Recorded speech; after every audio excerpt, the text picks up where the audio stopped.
कीर Starmer के नेतृत्व वाली लेबर पार्टी ने ब्रिटेन के आम चुनाव में प्रचंड जीत हासिल की है। ऋषि सुनक के नेतृत्व वाली कंजर्वेटिव पार्टी को करारी हार का सामना करना पड़ा है, जिसके चलते कंजर्वेटिव पार्टी 14 साल बाद सत्ता से बाहर होने जा रही है।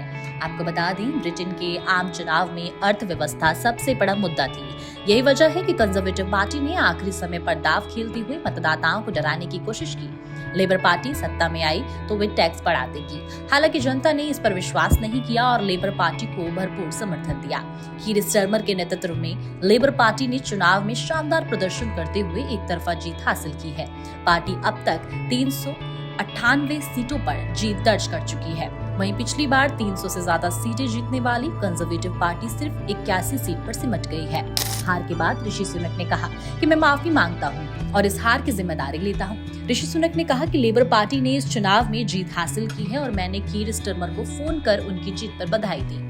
आज सत्ता शांतिपूर्ण और व्यवस्थित तरीके से स्थानांतरित हो जाएगी। सुनक ने कहा कि मैं कंजर्वेटिव पार्टी के कई अच्छे मेहनती उम्मीदवारों की हार की जिम्मेदारी लेता हूं, जो आज रात अपनी कोशिशें, अपने स्थानीय रिकॉर्ड और अपने समुदायों के प्रति समर्पण के बावजूद हार गए। मुझे इसका दुख है। कीर स्टारमर के नेताओं के बाद मतदाताओं का आभार व्यक्त किया और कहा कि देश के लोग परिवर्तन के लिए तैयार हैं और दिखावे की राजनीति को खत्म करने के लिए उन्होंने मतदान किया है।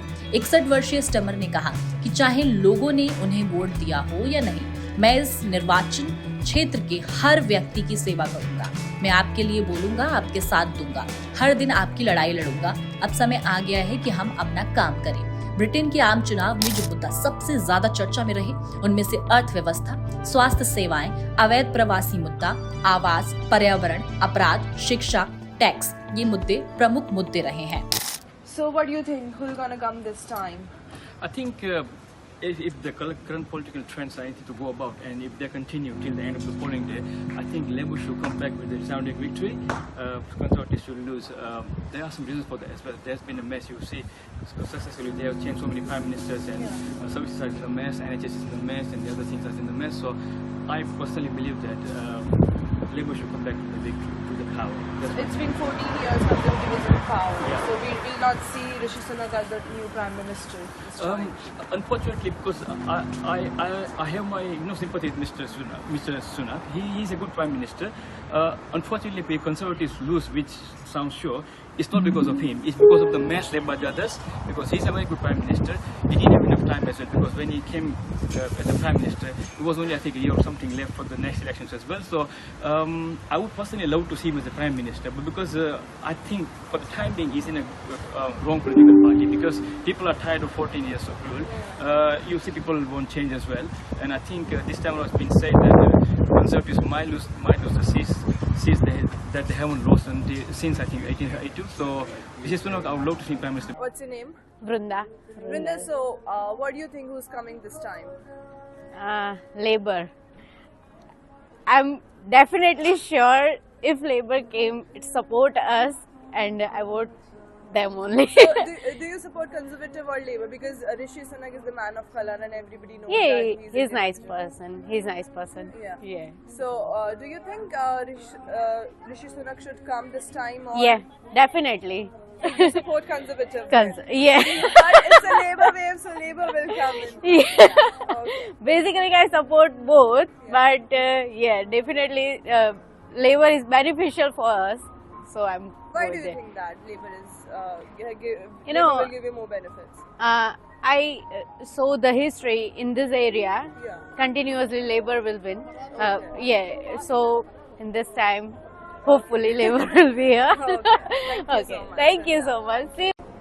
तो वैभव क्या लगता है इस बार कौन आने वाला है पावर में?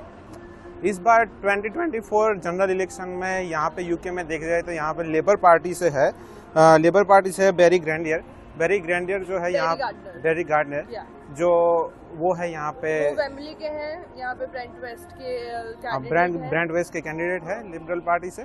उसका यहाँ पे जो पार्टी में वो इस बार भी उनका कैंडिडेट आना लगभग तो तय जैसा ही आपको लग क्या रहा है। लगता है सेंटर में जैसे ऋषि सुनक है, हाँ। तो वो एक इंडियन ओरिजिन के प्राइम मिनिस्टर है ब्रिटेन में, हाँ। तो आपको क्या लगता है कि इंडियन पॉपुलेशन कंजर्वेटिव को वोट करेगी, लेबर को वोट करेगी, या क्या लगता है किसको आना चाहिए किस पार्टी को? अभी जो इंडियन हमारे जो यहाँ पे इंडियन भाई लोग हैं, जो भाई बहन सब है, उनके लिए जो भी इमिग्रेशन के रूल्स हैं, यहाँ पे अनएम्प्लॉयमेंट का इश्यू है, उसके बारे में जो कोई भी बात करेगा, इमिग्रेशन जो रूल्स एंड रेगुलेशन है उसके बारे में फ्लेक्सिबिलिटी हमें मिलेगी, उनके बारे में सब लोग जाएंगे, उन्हीं को ही वोट देंगे।